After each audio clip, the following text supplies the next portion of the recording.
Wah, kawan-kawan, ni adalah hasil cikgu mancing dekat Kelong, kawan-kawan.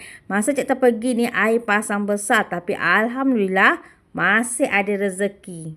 Kali ni kita nak cuba mancing dekat Kelong pula, kawan-kawan. Cikgu tapau satu Kelong. Kita mancing 4 orang je. Biasanya untuk Kelong ni boleh muat lebih kurang 25 orang. Tapi kali ni cikgu pergi 4 orang. Apa ni? Mata kail ni. Mata kail satu. Wah, cikgu dapat ikan senangin, kawan-kawan. Alhamdulillah. Yeay. Tu kawan-kawan, cikgu dapat ikan buntal. Buntal. Angin. Yeay. Wah, dia ni dapat apa ni? Ikan bulan. Ikan bulan. Alamak. Wah, dah malam kita dapat ikan gelama, kawan-kawan.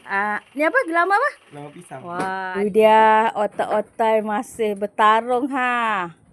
Wah. Tengok ni ha. Hayang.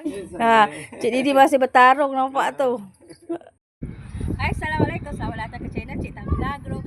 Kawan, untuk kali ni Cik nak bawa kawan semua kita nak mancing dekat Kelong, kawan. Untuk Kelong ni Cik tapau satu Kelong.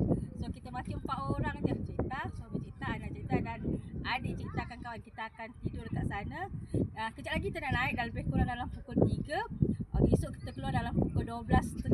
Kita nak tengoklah kawan ikan apa. Nanti Cik akan buat review dekat Kelong.